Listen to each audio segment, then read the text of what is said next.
एक समय की बात है, जगत माता पार्वती भगवान शंकर कैलाश पर्वत पर आनंद मुद्रा युक्त वार्ता कर रहे थे कि तभी माता पार्वती की नजर पड़ती है, देखती है क्या कि सभी देवगण इंद्रादि एक समूह झुंड बना करके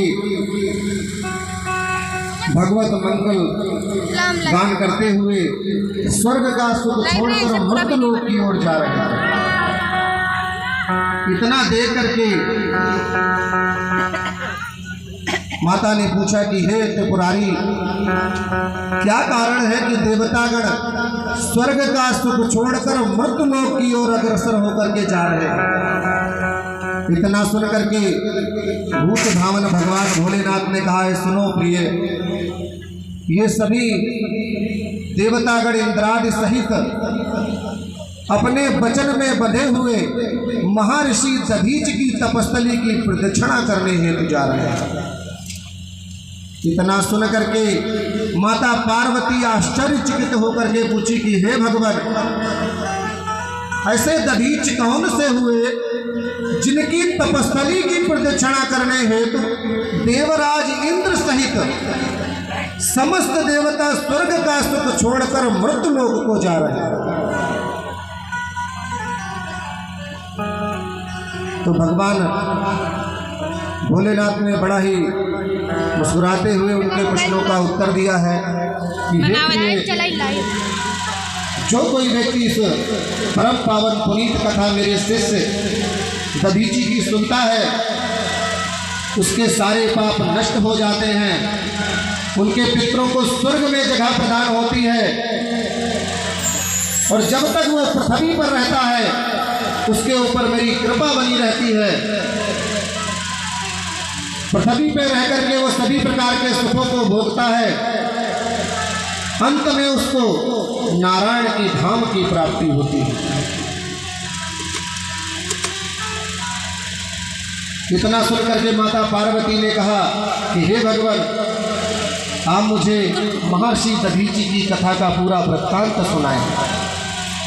मेरी अभिलाषा है, मेरी जिज्ञासा है, मेरी जिज्ञासा जागृत हो गई है मैं दधीच कथा को सुनना चाहती हूँ कि कौन हुए दधीच जिनकी तपस्थली की प्रदक्षिणा हेतु देवराज इंद्र सहित समस्त देवताओं को पृथ्वी का सुख, स्वर्ग का सुख छोड़कर पृथ्वी के ऊपर जाना पड़ रहा है।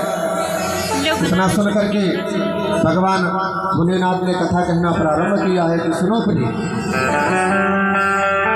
एक समय की बात है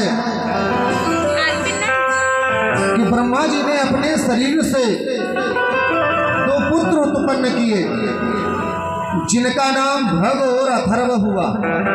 अथर्व कौन? जिन्होंने अथर्व वेद की रचना की, जिन्होंने अथर्व वेद की रचना की, इनको पुत्र नहीं हो रहे थे, इनको पुत्र रत्न की प्राप्ति नहीं हो रही थी।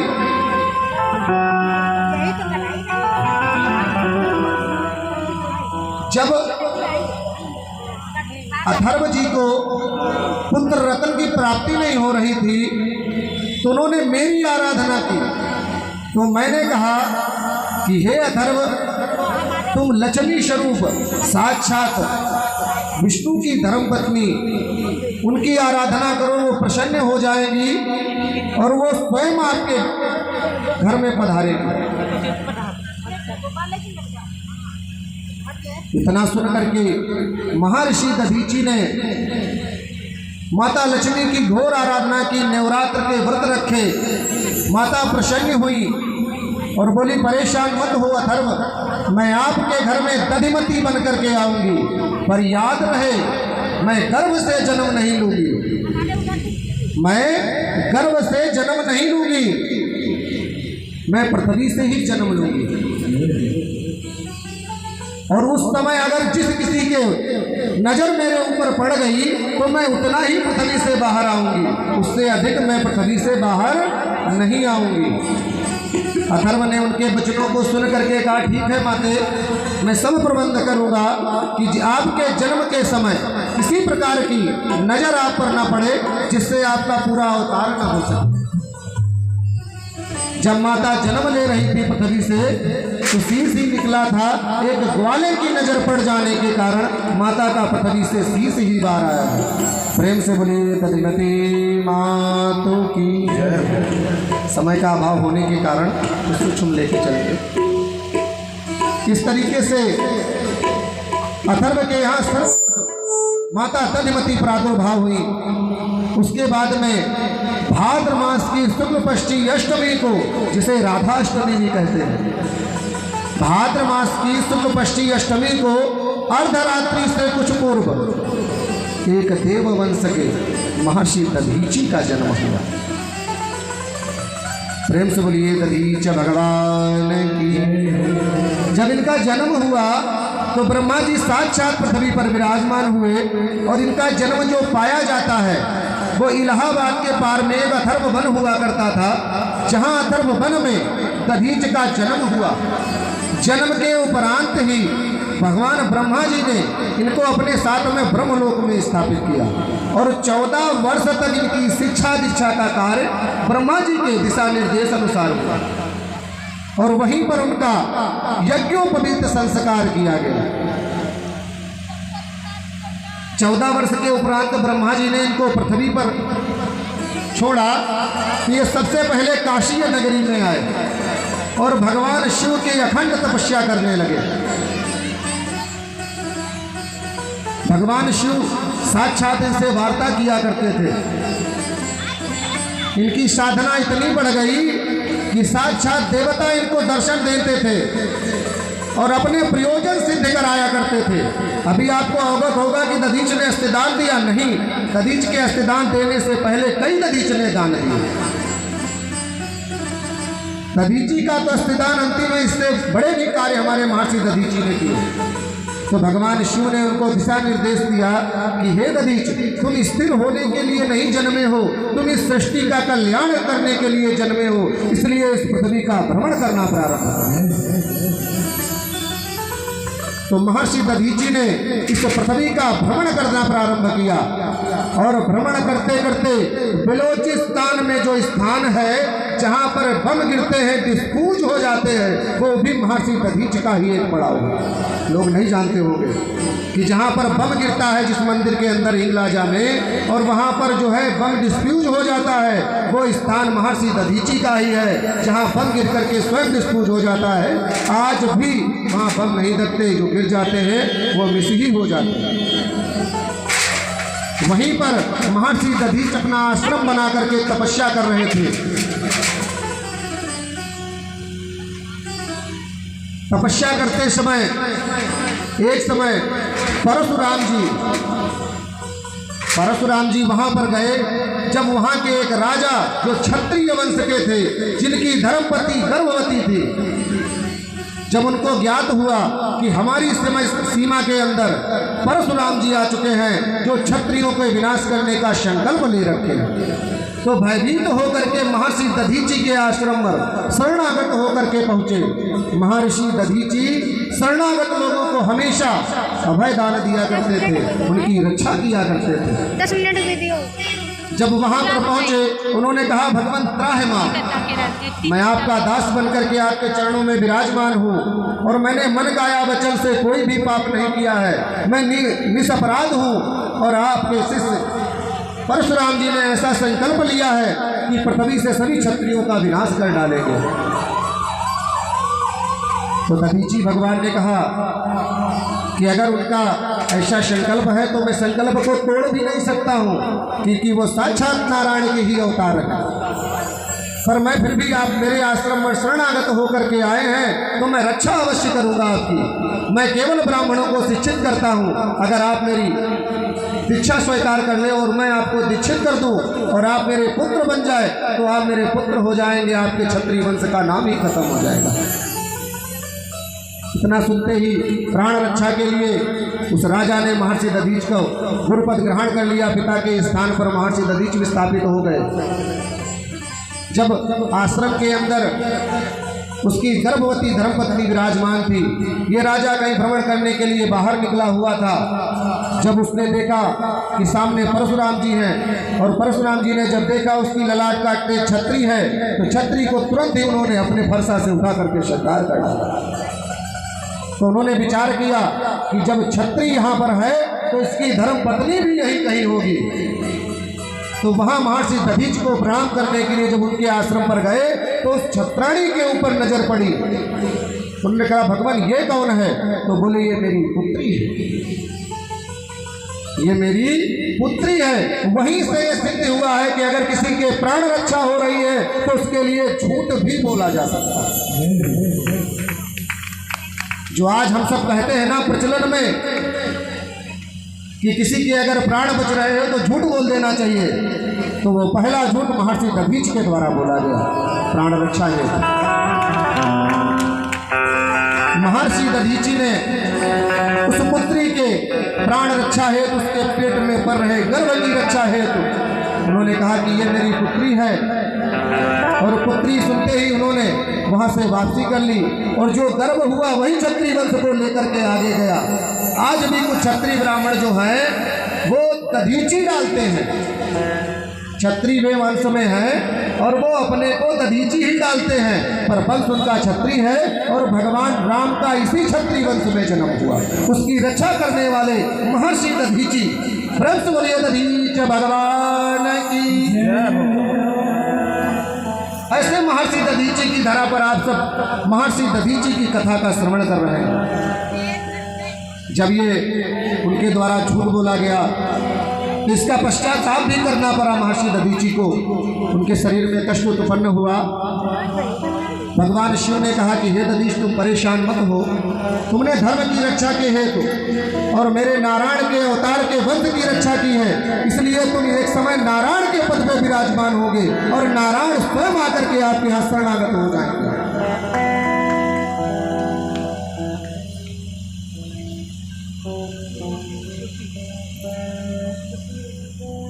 इतना सुनकर के महर्षि दधीच ने भगवान भोलेनाथ से कहा है कि हे भगवान, अब मुझे बताइए कि इस कष्ट का निवारण कहाँ होगा। तो भगवान भोलेनाथ ने कहा है कि सुनो भक्त, इस कष्ट का निवारण जो है वो नैमिष तपोवनारण्य में होगा। तीर्थ विख्याता तीर्थ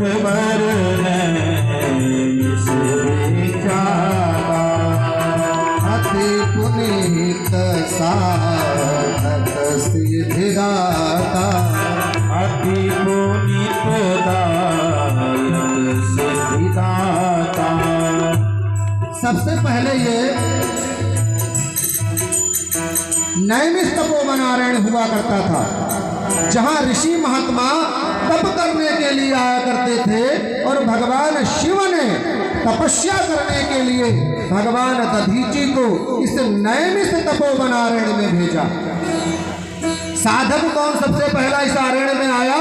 महर्षि दधीची, जिन्होंने यहाँ पर साधना प्राप्त की। सबसे पहले ये नैमिषारण्य नहीं था। नैमिषारण्य महर्षि दधीच के आने के अष्टदान के बाद हुआ। सबसे पहले यह नैमिष तपोवनारण्य था, जहां पर भगवान शिव के द्वारा महर्षि दधीच को तपस्या करने के लिए भेजा गया।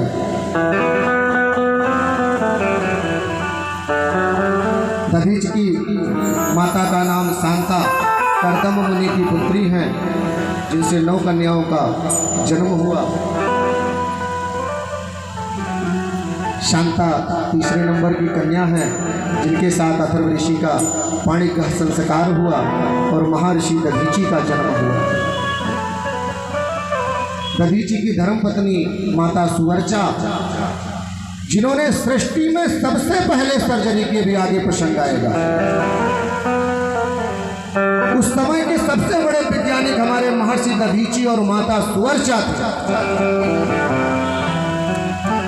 इस अरण्य में आए, तपस्या प्रारंभ की। अब तो बड़ी सुविधाएं मिल रही हैं आप लोगों को, उस समय जल भी यहाँ नहीं मिल पाता। जब महर्षि दधीची यहाँ तपस्या करने आए तो ये तपोवनारण्य था, यहाँ तप किया जाता था, सुख प्रदान नहीं होते थे। तपस्या करना प्रारंभ हुए। इस क्षेत्र के एक राजा हुआ करते थे, जिनका नाम राजा छुआ था। राजा छुआ दधीच के परस्पर मित्रों में बने। बड़े ही त्यागी और बड़े ही अच्छे संतों में राजा छुआ का भी वर्णन आता है, जो बड़े ही तपस्वी हुए हैं। तो वार्ता कर रहे थे दोनों लोग बैठ करके कि ब्राह्मण श्रेष्ठ है या क्षत्रिय, जैसा कल व्यास जी ने बताया। ब्राह्मण श्रेष्ठ है या क्षत्रिय? तो दधीची भगवान ने कहा कि आप क्या चाहते हैं, आप क्या सुनना चाहते हैं? बोले सत्य सुनना चाहते हैं। तो बोले अब मैं सत्य बोलूँगा, एक बार झूठ बोलने से मैं तप करने के लिए यहाँ पधारा हूँ, बल्कि मेरा जन्म मेरे गुरुदेव भगवान ने बताया कि सभी भ्रमण और रक्षा के लिए ही हुआ है, पर मैं यहाँ पर तपस्या के लिए स्थिर हुआ हूँ। यहाँ पर सबसे पहले सरस्वती तीर्थ की उत्पत्ति हुई थी तपोवनारण्य में, जहाँ पर भगवान शिव ने त्रिपुरासुर नाम दैत्य का वध किया था। जब देवतागण उससे युद्ध में जीत नहीं पा रहे थे तो सभी देवतागण जाकर के भगवान शिव से प्रार्थना की कि हे भगवान, आप स्वयं इस दैत्य का वध करो, आप ही के द्वारा इसका वध किया जा सकता है। तो भगवान स्वयं नंदी पर आरोहण होकर के यहाँ पर त्रिपुरासुर से घोर संग्राम चला। एक समय जब नंदी जी प्यासे हुए तो उनको ज्ञान प्राप्त हुआ, जैसे अब हम लोगों को होता है। हेमंत जी, गाड़ी में पेट्रोल खत्म होता है तो गाड़ी पहले बताती साहब 5 किलोमीटर चलेंगे, उसके बाद में रुक जाओगे। पहले ही कहीं पेट्रोल पंप पर जाए तो इसमें पेट्रोल डला लीजिएगा, पेट इसका भर दीजिएगा, वरना मैं नहीं जाऊँगी। तो उनको भी ज्ञान प्राप्त हुआ कि हमारे नंदी जी प्यासे हैं, तो उन्होंने धनुष को प्रत्यंचा पे चढ़ा करके सर से पृथ्वी का भेदन कर जलधार का उदय किया, जिस जल को पी करके नंदी ने अपनी पिपासा को शांत किया और पुनः युद्ध में योगदान दिया, जिसमें महर्षि भगवान शिव ने 10 सहस्त्र वर्ष तक युद्ध करते हुए एक समय त्रिपुरासुर नाम दैत्य का वध किया और देवताओं ने उनको त्रिपुरारी के नाम से अलंकृत किया। बोलिए त्रिपुरारी भगवान की। जब वो अपने धाम को वापस जाने लगे। तो देवताओं ने कहा, भगवान ये तीर्थ आपके द्वारा उत्पन्न हुआ है, इस तीर्थ में का महत्व, इसका नाम आप स्वयं कहें। तो भगवान शिव ने कहा, इस तीर्थ का नाम सरस्वती तीर्थ होगा, ये समस्त पापों से मुक्त कर देने वाला तीर्थ होगा। प्रेम से बोलिए सरस्वती तीर्थ की। इसी सरस्वती तीर्थ के किनारे महर्षि दधीच अपना आश्रम बना करके एक विश्व की सबसे बड़ी यज्ञशाला बना करके यज्ञ किया करते थे। तो भगवान दधीची ने आज छुआ के प्रश्न का उत्तर दिया कि हे छुआ, अगर आप जानना चाहते हो कि क्षत्रिय और ब्राह्मण में श्रेष्ठ कौन है, तो वो ब्राह्मण ही श्रेष्ठ है। जिसे ना स्वीकार कर राजा छुआ ने कहा, नहीं, मैं इस आपके वचन को नहीं सुनूंगा, क्योंकि मैं क्षत्रिय हूं और मुझे पता है कि मैं श्रेष्ठ हूं। तो उन्होंने बोला कि आप किस कारण श्रेष्ठ हो? तो उन्होंने बोले, मैं क्षत्रिय हूँ, उस राज्य का रक्षा और पालन का कार्य संपादित करता हूँ, जिसके कारण मैं श्रेष्ठ हूँ। बोले, नहीं, आप मिथ्या बोल रहे हैं। बोले, फिर आप किस लिए श्रेष्ठ हो? आप ब्राह्मण हो। तो बोले, जिस शक्ति के साथ आप रक्षा और पालन का कार्य संपादित करते हो, हम ब्राह्मण तपस्या कर आपको आशीर्वाद स्वरूप से प्रदान करते, जिससे आप रक्षा और पालन का कार्य संपादित करते हो।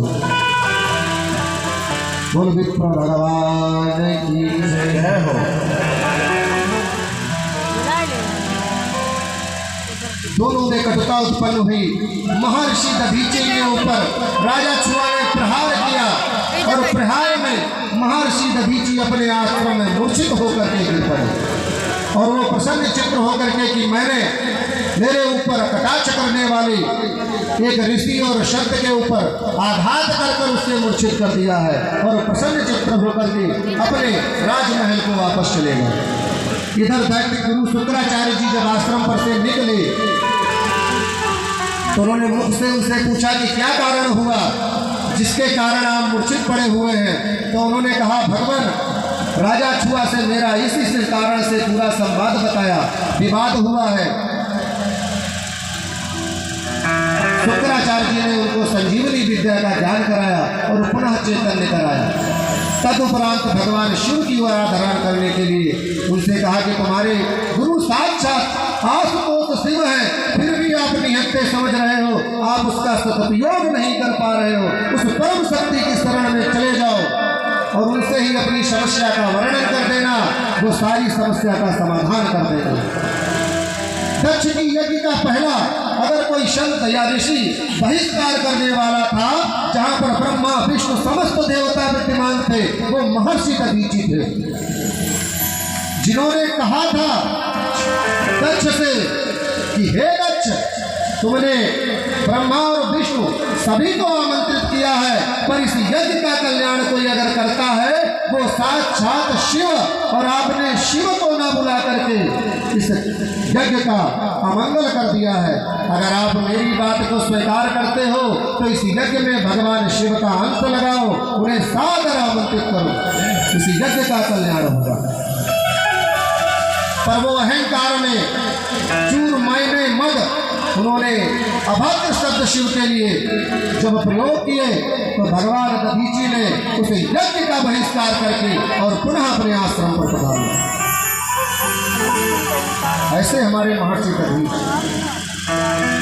भगवान शिव के सामने अपना पूरा संवाद बताया तो भगवान शिव ने दधीच की अस्थियों को वज्र की शक्ति प्रदान की। साहब नंबर 1, दधीच की शक्ति कहाँ से आई? अस्थियों में वज्र की भगवान शिव ने शक्ति प्रदान की कि हे दधीच, तुम्हारे ऊपर किसी प्रकार के वज्रों का प्रभाव नहीं होगा। वो साक्षात नारायण स्वयं आपके ऊपर चक्र का अगर वार कर देते हैं, अपने सुदर्शन चक्र भी छोड़ देते हैं, तो वो आपके शरीर का एक बाल भी नहीं नष्ट कर पाएगा।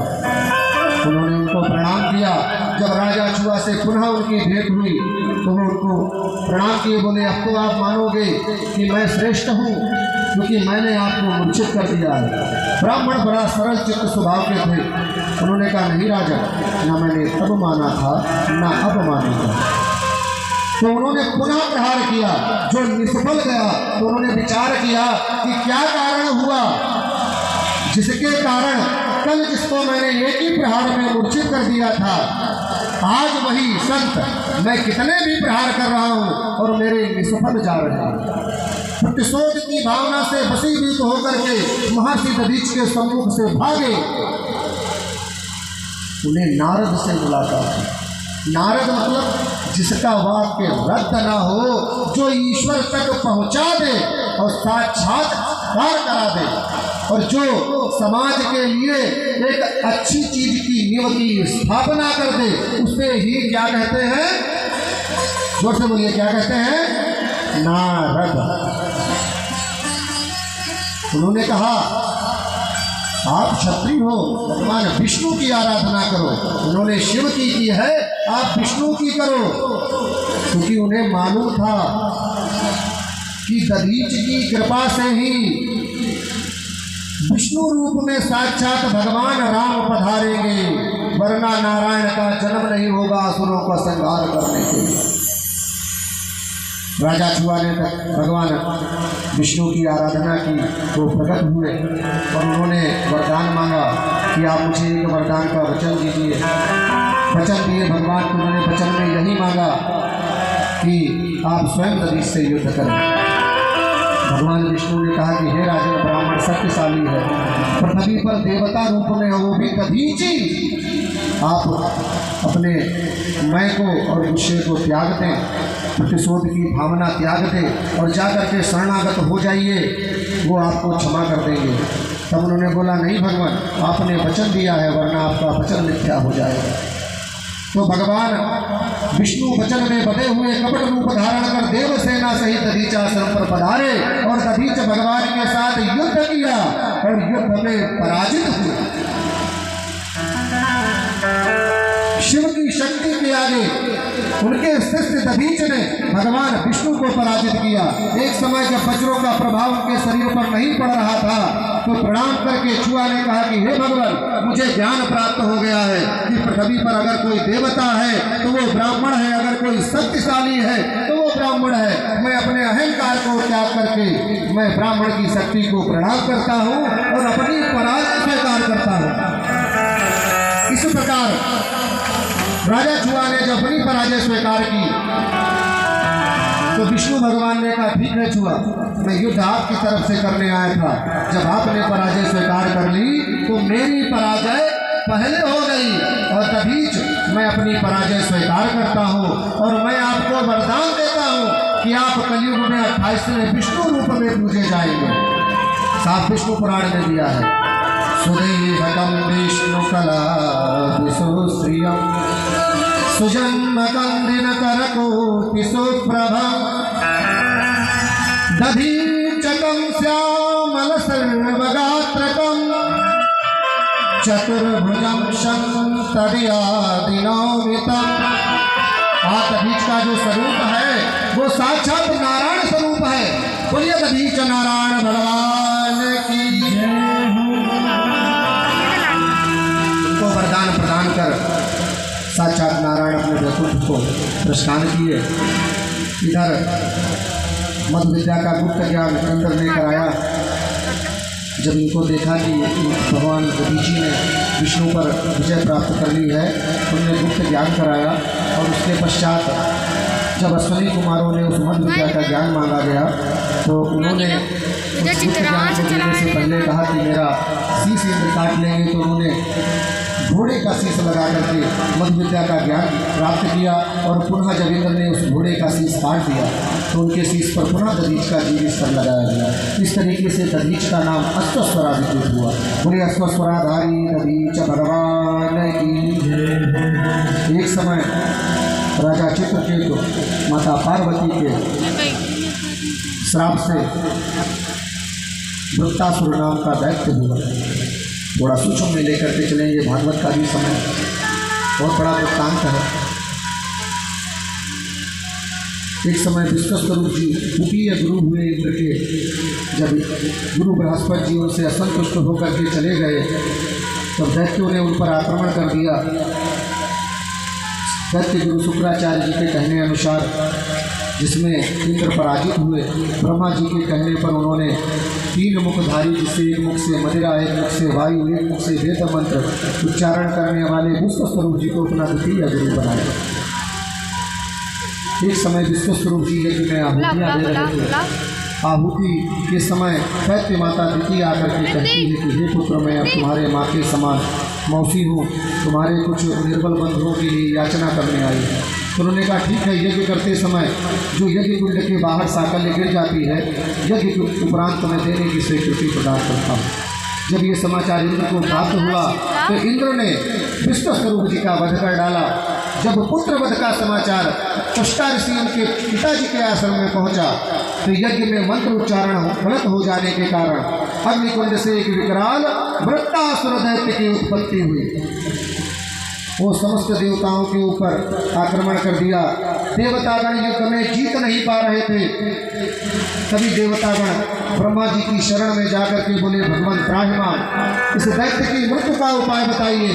तो ब्रह्मा जी ने कहा, इसके दैत्य की मृत्यु का उपाय महर्षि दधीचि की अस्थियों में है।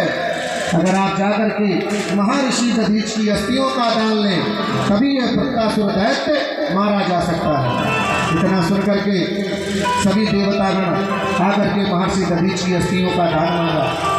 उन्होंने दान की स्वीकृति प्रदान की और उसके साथ कहा, दान तो अवश्य दूंगा राजा, पर मैंने अपने इस काया, इस शरीर से त्रिलोक के समस्त तीर्थों का स्नान और समस्त देवताओं का दर्शन और परिक्रमा करने का संकल्प लिया है। तब देवताओं ने विचार किया कि अगर ये 3 लोकों की यात्रा पर गए तो बहुत समय लगेगा, ये दैत्य हम सभी का विनाश कर डालेगा। तब इंद्र ने समस्त देवताओं से कहा, समुद्रे आदित्य स्वर्ग पाताल में वचः। देवतागण जाकर के आकाश पाताल मर्तलोक से समस्त तीर्थों को ला करके जहाँ पर महर्षि 84 कोष में महर्षि दधीचि का तप लगता था, जिसके कारण दैत्य इस 84 कोष में एंट्री नहीं करते थे, प्रवेश नहीं होता था। कमंडल युक्त जल लेकर के बैठ गए। महर्षि दधीचि ने इनका परिक्रमा करना प्रारंभ किया। 10 रात्रि जहाँ पर विश्राम किया वो आज के समय में पड़ाव के नाम से दूसरी करौना, हरैया, नगवा, पथावा, साकिन, गोपालपुर होते हुए एकादशी में पुनः अपने आश्रम पर आए और यहाँ के जो उनके अनुयायी थे, जो उनके भगत जगत थे, करबद्ध करके निवेदन किया कि हे भगवान, हम विकलांग हैं, हम बीमारी से ग्रसित हैं, इस 84 कोष में नहीं जा सकते, कुछ मेरे लिए भी करें। तो भगवान दधीच ने सब पर दया करते हुए पंचकोशीय नगर के 5 प्रदक्षिणा की, जो आज आप सब करके आए। जो 84 नहीं जा सकते वो पंचकोशीय परिक्रमा करने से उनको 84 का पूर्ण लाभ है। इस तरीके से महर्षि दधीचि ने 4 रात्रि को जगते हुए भगवत भजन मंगलवान करते हुए गौ दान किया, विप्रों को सैया दान किया, संतों के भंडारे किए और पुनः पूर्णिमा में एकाग्रचित्त होकर के अपने शरीर का इंद्र को दान दे दिया।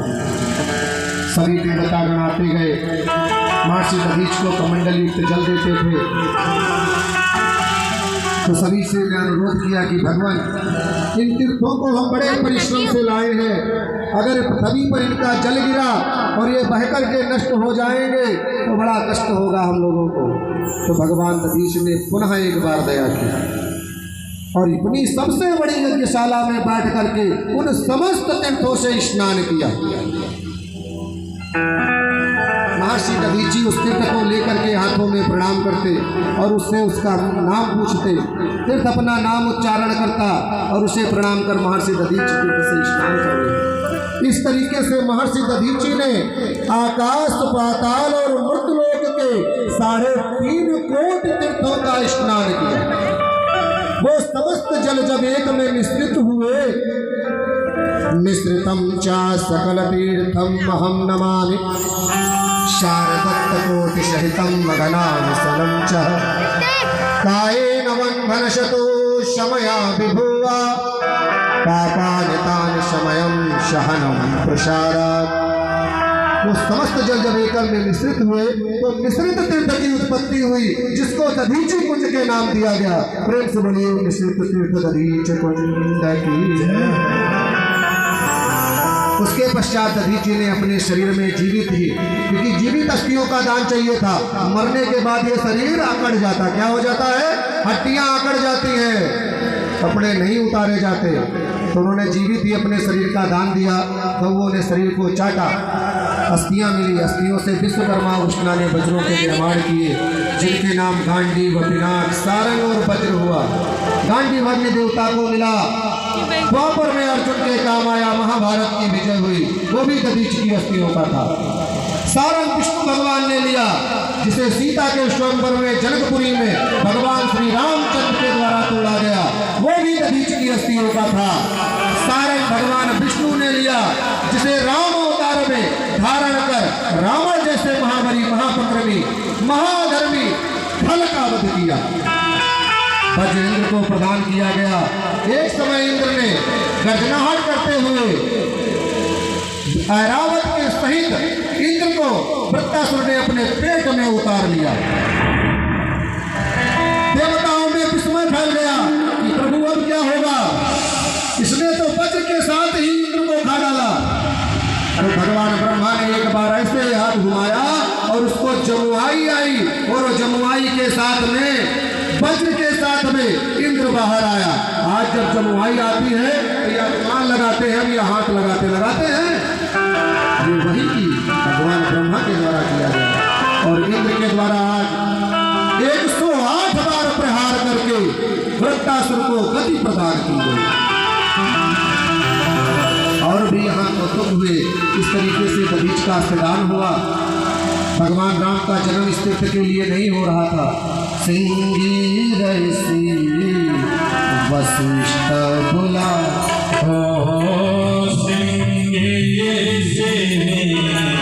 वशिष्ठ बुला,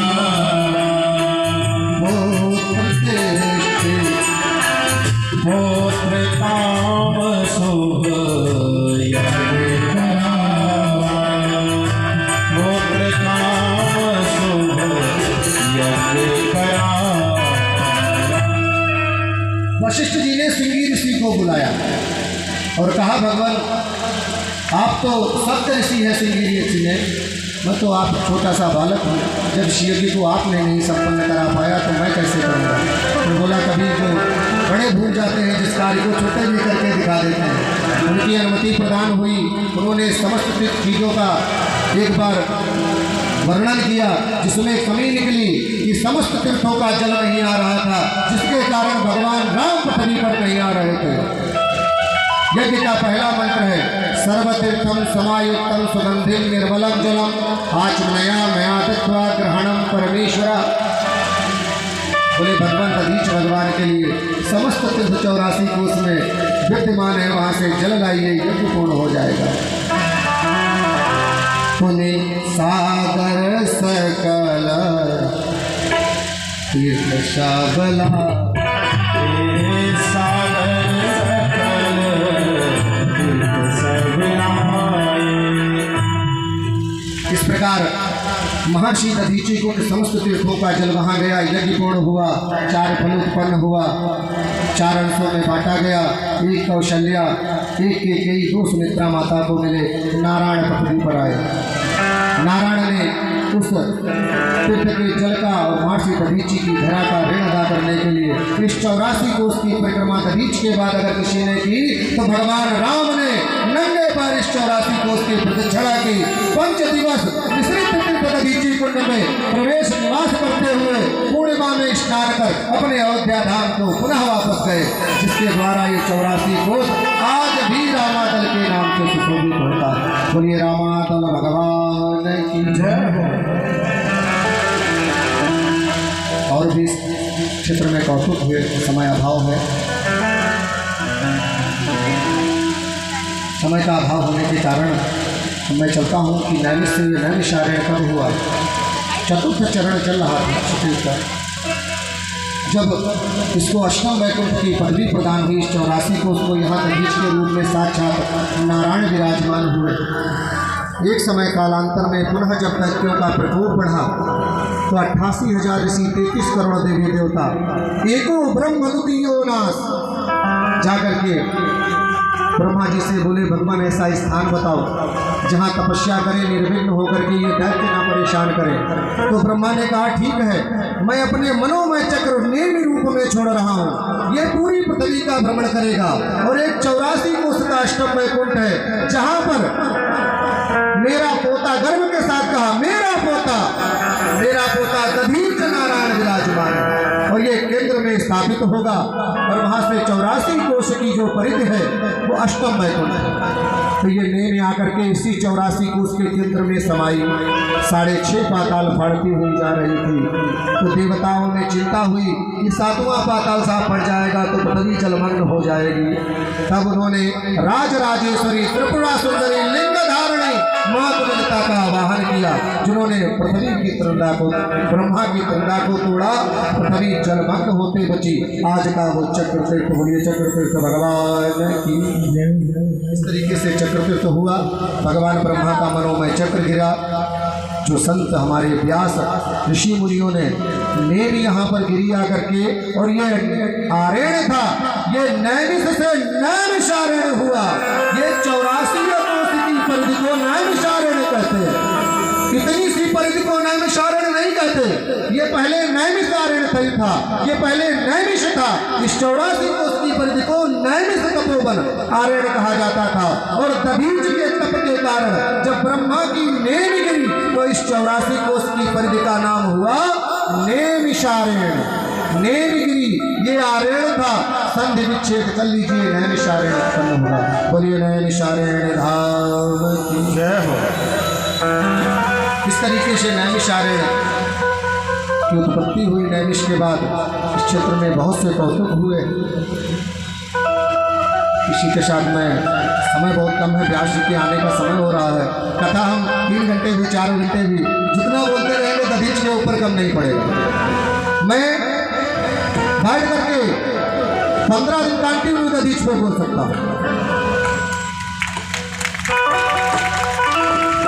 जितनी पुराणों में पाइए आपको दधीच का वर्णन मिलेगा। अगर आज सृष्टि में दधीच नहीं होते तो सृष्टि केवल असुरों से भरी रहती, देवता नहीं होते, हम पेड़ में लटका कर जाते और दैत्य कोड़ों की बरसात कर रहे होते। सुवर्चा माता ने पत्थर से अपने गर्भ को निकालकर बाहर पीपल की कोह में रखा। पीपल के दूध को फल को खा करके बड़े हुए, उनका नाम पिपलाद हुआ। पिपलाद ने शनि देवता के ऊपर विजय प्राप्त की और वरदान मांगा कि गर्भ से लगाकर 5 वर्ष की आयु के बालक के ऊपर आपकी कुदृष्टि का प्रभाव ना पड़े। जहाँ मेरा नाम ले लिया जाए वहाँ से आपकी कुदृष्टि शांत हो जाए। आज आपको पता है पीपल के नीचे जो सरसों के तेल का दीपक जलाते हैं वो पिपलाद ऋषि के लिए ही जलाते हैं, जिससे शनि देवता की कुदृष्टि शांत हो जाती है।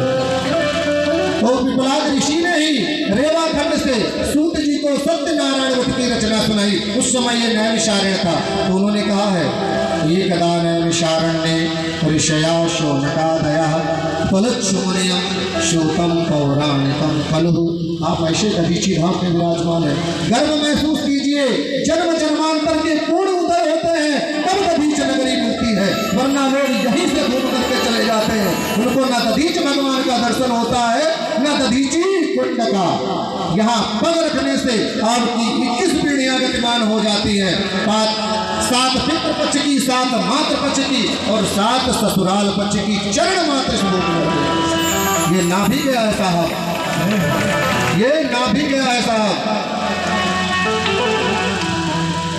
इसी के साथ एक संकीर्तन करते हुए वाणी को विराम करूंगा। देखना इंद्रियों के न घोड़े भगे, इनमें संयमता के कोड़े लगे। अपने रथ को सुमार्ग लगाते चलो, कृष्ण गोविंद गोपाल गाते चलो। अपने रथ को सुमार्ग लगाते चलो, कृष्ण गोविंद गोपाल गाते चलो। अपने रथ को सुमार्ग लगाते चलो, अपने रथ को सुमार्ग लगाते चलो, कृष्ण गोविंद गोपाल गाते चलो कृष्ण गोविंद गोपाल गाते चलो कृष्ण गोविंद गोपाल गाते चलो। याद आएगी उनको कभी ना कभी याद आएगी उनको कभी ना कभी। याद आए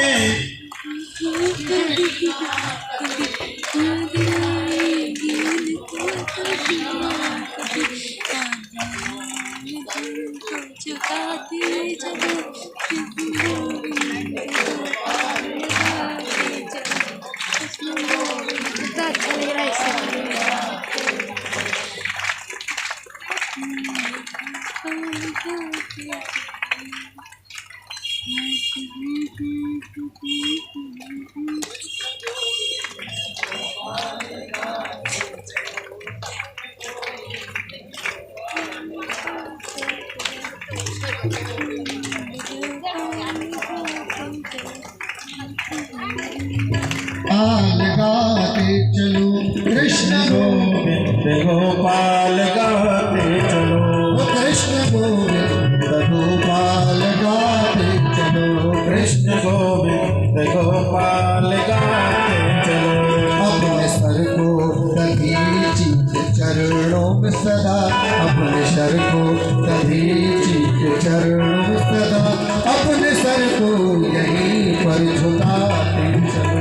अपने सर को दीजिए के चरणों में सदा अपने सर को यहीं पर झुकाते चलो कृष्ण गोविंद गोपाल गाते चलो।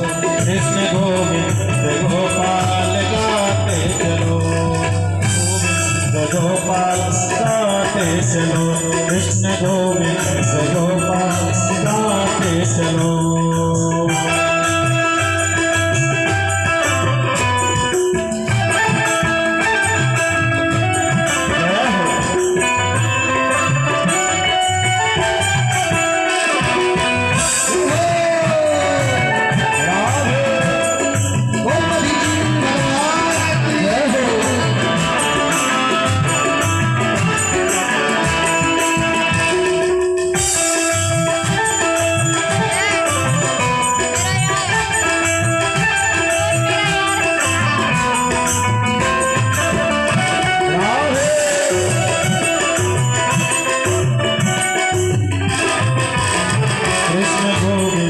गोपाल गाते चलो कृष्ण गोविंद गोपाल गाते चलो।